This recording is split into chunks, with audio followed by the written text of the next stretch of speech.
Hello and welcome to another session of second B group radicals for the reason that we are going to discuss about the radicals of second B group.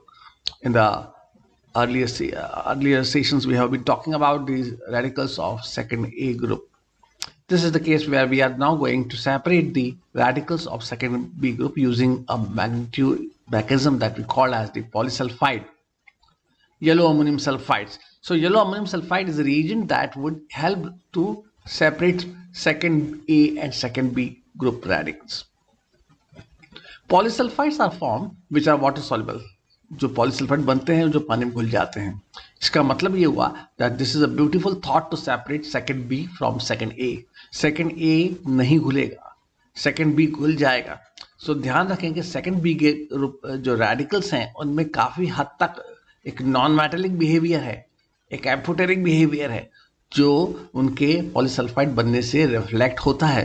So poor second A group radicals are insoluble. They are actually metallic, whereas the others are non-metallic. So these radicals are typical to those of non-metals. तो जरा अपनी chemistry की धार को तेज कीजिए और ये समझिए कि दोनों के स्वभाव, रेडिकल्स के स्वभाव अलग प्रकार के हैं. एक में काफी मेटेलिक बिहेवियर है, दूसरे में काफी नॉन मेटेलिक बिहेवियर है.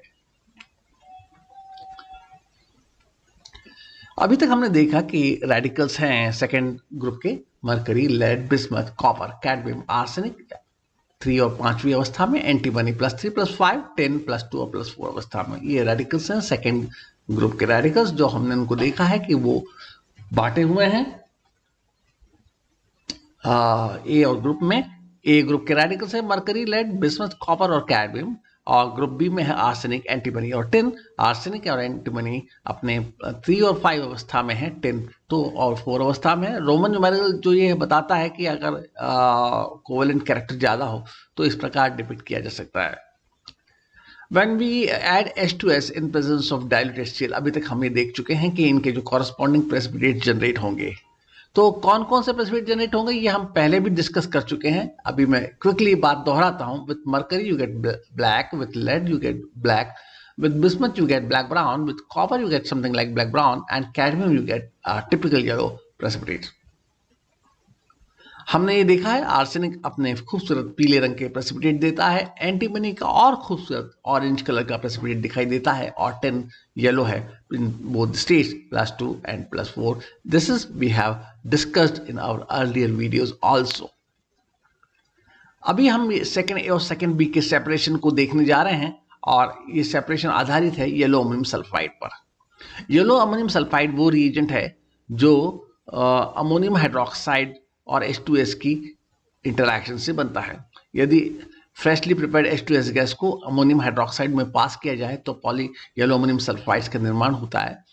और यदि ये रेडिकल्स को, ये प्रेसिपिटेट्स को हम ट्रीट करें येलो अमोनियम सल्फाइड में, तो जैसे मैंने आपसे कहा फिल्ट्रेट में आएगा second B while residual part will be second A. Clearly ये अमोनियम सल्फाइड में घुल जाते हैं, जबकि सेकेंड A बिल्कुल नहीं घुलता है, और उसको छान करके सेकेंड A की टेस्ट लगाई जा सकती है.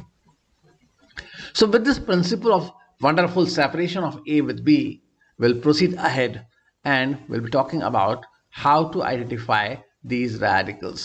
So we'll have a filtrate of second B which is now containing yellow ammonium sulfide soluble form, therefore form polysulfides, और हम इसमें मिलाएंगे concentrate HCl और उबालेंगे. We'll boil the solution with HCl. और अब की बात जो घटना होने वाली है वो ये है कि आर्सेनिक का जो रेसिडुअल पार्ट है वो नहीं घुलेगा, जबकि टिन और एंटीमनी फिल्ट्रेट में या घुलनशील अवस्था में दिखाई देंगे. So residual part is containing arsenic as H2S3 or H2S5, that is obviously yellow residual. So again, if you wish to divide and dissolve the residue separately in a concentrate nitric acid, और जैसा हम जानते हैं और आगे पढ़ेंगे कि nitric acid की उपस्थिति में अमोनियम मॉलिब्लेट नाम का एक रिएजेंट है that forms a yellow precipitates, that's yellow precipitates of ammonium arsenomolybdate. ये ठीक वैसे ही है जैसे phosphate, nitrogen, phosphorus, arsenic, antimony and bismuth.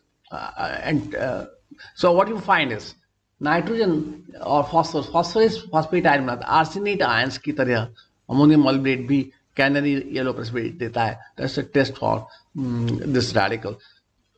या फिर अगर हम उसको ऊपर वाले रेसिड्यूल को हॉट अमोनियम कार्बोनेट में घोलें और उसमें थोड़ा सा HCl मिलाएं, और यदि पहले से उपस्थित H2S होगी तो हमको येलो प्रेसिपिटेट दिखाई देंगे, और नहीं होगी तो हम ऊपर से H2S भी मिलाएं, विल फाइंड येलो प्रेसिपिटेट्स। अब हमारे पास कहानी रह गई है, और वो है एंटीमनी और टिन की। तो मेरे पास फिल्ट्रेट है जिसमें टिन और एंटीमनी दोनों हैं। अब मैं क्या करने वाला हूं इस फिल्ट्रेट के साथ में कि पहले इस फिल्ट्रेट को बॉईल करूंगा ताकि H2S निकल जाए, और अब इसको दो भागों में बांटूंगा। दो भागों में बांटने से पहले भाग में मैं टेस्ट लगाऊंगा एंटीमनी की अमोनियम हाइड्रोक्साइड और थोड़ा ऑक्जेलिक एसिड मिलाने से सफिशिएंट मैं एसिडिटी दूंगा, और उसको बॉईल करने से चूंकि H2S अगर हम मिलाते हैं तो हमको एंटीमनी सल्फाइड के ऑरेंज प्रेसिपिटेट दिखाई देना चाहिए, so you get orange precipitate confirms antimony. लेकिन जो सेकंड पार्ट है, उस सेकंड पार्ट को मैं इस तरीके से देखता हूं कि H2S चूंकि हम रिमूव कर चुके हैं, अब मैं उसको दो हिस्सों में तोड़ने वाला हूं। पहले हिस्से से मैं चाहूंगा कि अगर मैं टिन की टेस्ट लगाने जा रहा हूं तो मैं मरकरी क्लोराइड का सॉल्यूशन मिलाऊं। अब देखिए, याद रखिए, अगर हम मरकरी की टेस्ट लगाते हैं तो SnCl2 का सॉल्यूशन यूज करते हैं, और बड़ा इंटरेस्टिंग है कि अगर हम Sn की टेस्ट लगा रहे हैं तो HgCl2 का सॉल्यूशन। तो SnCl2 चूंकि एक रिड्यूसिंग एजेंट है, वो मरकरी को +2 से +1 में ले जाएगा, और +1 से मेटेलिक मरकरी में ले जाएगा। ये रिएक्शन हम पढ़ चुके हैं, that was white precipitate that gradually turns to gray, tin gets confirmed। जब हम सेकंड पार्ट की बात करते हैं तो उसमें यदि हम थोड़ा सा जिंक पाउडर मिला के रिड्यूस करें और उसको बॉयल में फिल्टर करें तो जो एंटीमनी है वो ब्लैक रेसिड्यूल एलिमेंटल फॉर्म में प्रेसिपिटेट होगा, और ब्लैक रेसिड्यू हमको दिखाई देगा। तो इस तरीके से हम आर्सेनिक, एंटीमनी और टिन के सेपरेशन और आइडेंटिफिकेशन को देख चुके हैं और समझ चुके हैं। अगले वीडियो में हम इनकी रिएक्शंस की बात करेंगे। So see you the next part. Thanks for watching this video.